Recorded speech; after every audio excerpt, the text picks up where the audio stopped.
Jean-Christophe Gnotou, bonjour. Alors, je vous propose d'enlever les masques parce qu'on est à une distance suffisante. Ce sera quand même plus sympa pour nos auditeurs et puis pour nous-mêmes. On est à plus de C'est très 2 bien, mètres. très bien, merci. Alors, vous êtes maraîcher à Farino et élu de la Chambre d'agriculture. On vous a invité aujourd'hui pour parler des répercussions de la crise et du confinement sur le secteur agricole et des perspectives de reprise, parce qu'il y en a, à commencer par la réouverture des marchés ce week-end. Est-ce que tout est prêt pour cette réouverture qui était très attendue par le monde agricole? Oui, nous sommes prêts pour la réouverture du marché Broussard qui est organisé par la Chambre d'agriculture chaque samedi matin à Ducos.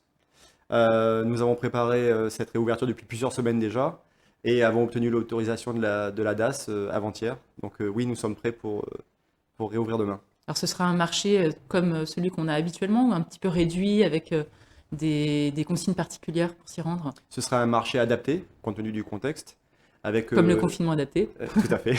Donc avec des jauges, avec un sens de circulation, avec un nombre maximum de chalands sur chaque stand. Et puis les chalands ne pourront pas avoir accès aux produits, ils devront se faire servir par les exposants. En termes de marché, est-ce qu'on aura les mêmes exposants que d'habitude? Comment ça va se passer? Alors, le marché de Ducos demain sera un marché exclusivement alimentaire.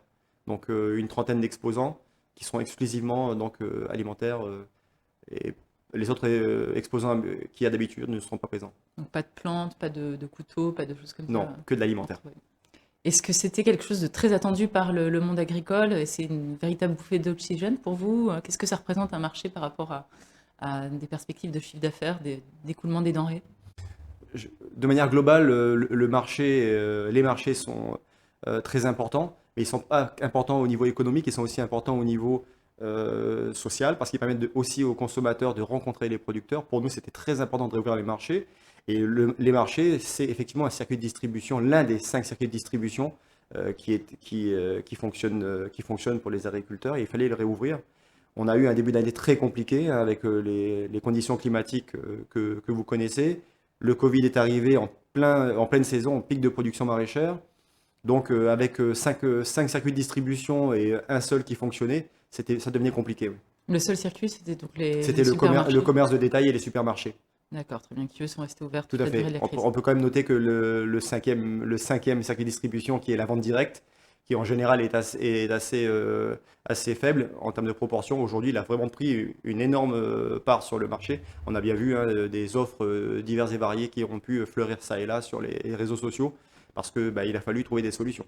Alors, autre bouffée d'oxygène qui va arriver, donc c'est la reprise scolaire, avec toutes les cantines aussi qui vont rouvrir, et donc et aussi la réouverture prochaine des restaurants lundi. Tout à fait. Donc ça va aussi Donc, apporter vraiment un mieux-être les chez cantines les... scolaires, c'est le deuxième plus gros débouché. Donc, effectivement, c'est très, très important. Les marchés, on l'a déjà cité. La restauration derrière et la vente directe. Donc, finalement, les 5 circuits de distribution vont pouvoir être réalimentés. Et ça tombe très, très bien parce que, comme je vous le disais, nous sommes en plein pic de production actuellement maraîchère. Comme chaque année, en septembre, octobre, novembre, ce sont les pics de production. Cette année, c'est encore plus fort que d'habitude puisque les conditions climatiques de début d'année ont totalement décalé la période de plantation. Tout arrive en même temps. Les produits sont vraiment beaux, ils sont de très bonne qualité. Il faut vraiment qu'ils arrivent là dans les assiettes des Calédoniens et de nos gamins dans les écoles. Donc il faut vraiment que l'offre puisse rencontrer la demande Tout finalement. à fait. Et ça a été toute une problématique là pendant ce confinement, parce que finalement les circuits traditionnels ont été un peu remis en cause et pas mal d'agriculteurs ont eu du mal à écouler leur production. C'est ce qui s'est Oui, passé? l'écoulement a été très compliqué. Et donc, la réouverture des différents marchés et circuits de distribution l'un après l'autre nous permettra d'envisager des perspectives bien plus favorables pour la fin de l'année. Et en termes de production, est-ce que ce confinement a eu des répercussions sur la production? Est-ce qu'il y a eu des pénuries de main-d'œuvre? Est-ce que les gens ont pu travailler normalement? Alors, concernant la main-d'œuvre, on a plusieurs facteurs qui ont généré effectivement un peu de pénurie, un peu de complexité. D'une part, il y a eu le confinement, donc certaines personnes ont décidé de rester confinées à domicile. Ensuite, un peu plus tard, on a eu des remontées de terrain, comme quoi il y a eu les premiers cas contacts et les cas Covid, donc qui nécessitaient un isolement à domicile également. Et vous savez, quand on est en pic de saison, donc maraîchère, fruitière, et puis les autres cultures comme la pomme de terre, les squash, tout ça mis bout à bout, ça fait beaucoup de monde à devoir embaucher dans les champs. Et donc ça a été vraiment, vraiment compliqué, et ça l'est encore, je pense, pour plusieurs semaines. Est-ce que les Calédoniens ont finalement moins bien mangé pendant cette période? Parce que bon, les crèches, les cantines, tout était fermé, les restaurants aussi. mais ils ont quand même dû consommer par eux-mêmes. Donc, comment ça se fait finalement qu'on n'ait pas réussi à écouler toutes ces denrées, parce qu'il y avait quand même une demande? Bah, la demande était présente, l'offre également, mais une partie des circuits était bouchée effectivement. Mais bon, comme je vous le disais, hein, je répète ça, la vente directe a beaucoup explosé pendant cette période. D'accord, donc c'est-à-dire les paniers, Les les choses comme paniers, ça qui ont pu les s'organiser. stands de bord de route, etc. D'accord, très bien. Quelle est l'ampleur des dégâts d'un point de vue financier? Est-ce que beaucoup d'exploitations sont au bord du gouffre ou ça va finalement d'un point de vue L'année financier? 2021, comme je vous le disais, est très compliquée, hein. 6 mois sans activité, 6 mois avec une activité qui sera de toute façon réduite. Donc on sait déjà que ça ne sera pas un bon cru. Ça, c'est une certitude.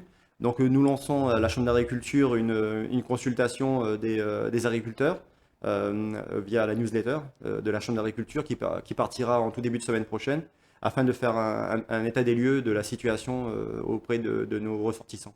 Des aides vont être demandées dans le cadre des aides provinciales, des aides de l'État? Est-ce Nous que avons entendu ça et là des des effets annonces? d'annonce de certaines collectivités.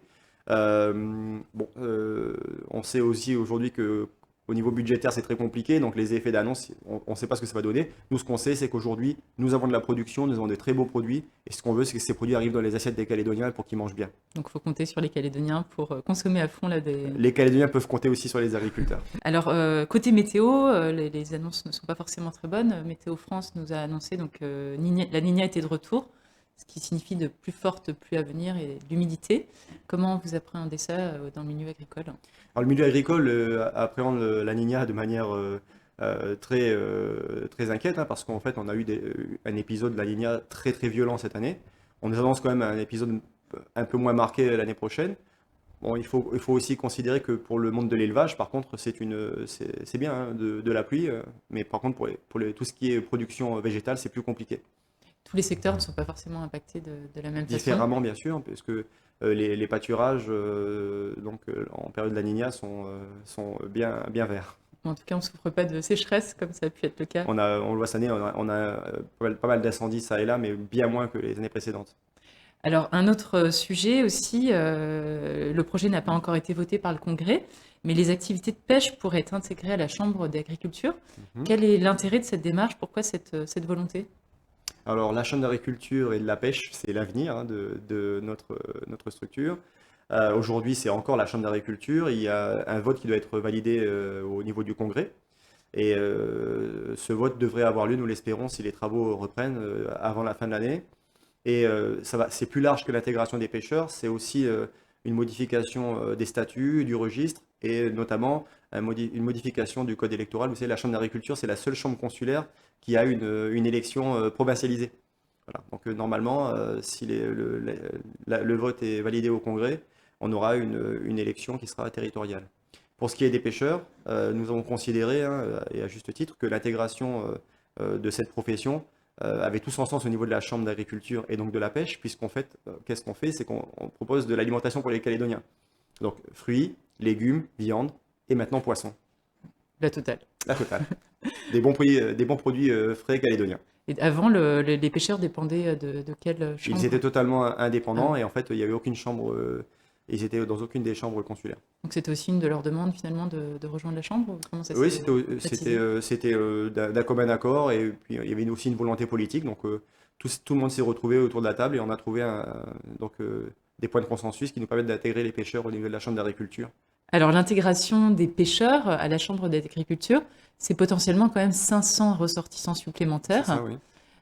Pour autant, ils ne payent pas une adhésion. Donc, d'un point de vue financier, est-ce que la Chambre ne risque pas finalement de se retrouver avec des missions qu'elle pourra moins bien assurer face à l'afflux de ressortissants?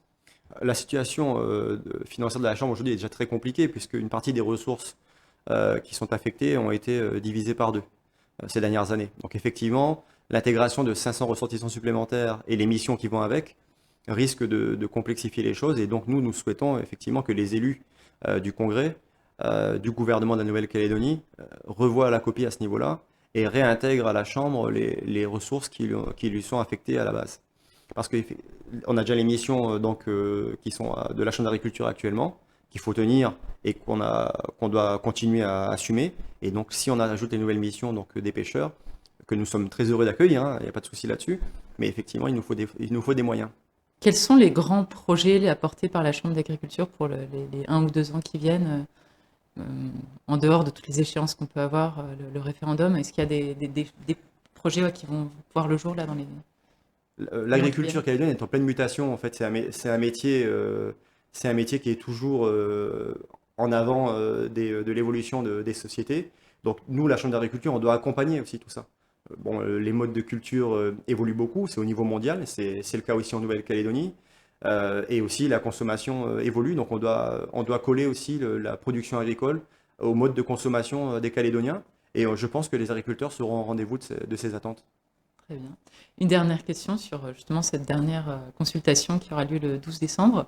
Est-ce qu'il y a des inquiétudes autour de cette consultation au sein du monde des agriculteurs? Comment ça se passe? Je pourrais difficilement me prononcer pour les agriculteurs. Vous savez, l'agriculture, elle est aussi diverse que la Calédonie est diverse. Donc, à titre personnel, moi, en tant que Calédonien de souche, de plusieurs générations, je suis assez confiant pour l'avenir. Et j'espère que nous aurons les moyens de trouver les solutions pour continuer à vivre ensemble dans ce pays. En tout cas, l'agriculture, c'est un secteur d'activité qui ne s'arrêtera pas au-delà du 12 décembre. L'agriculture, c'est produire à manger, c'est nourrir les Calédoniens. Quel que soit le résultat du 12 décembre, nous serons toujours présents pour produire pour les Calédoniens de la bonne nourriture. Merci beaucoup, Jean-Christophe Newtou, pour tous ces éclairages. Et on se retrouvera très bientôt. Merci de votre invitation.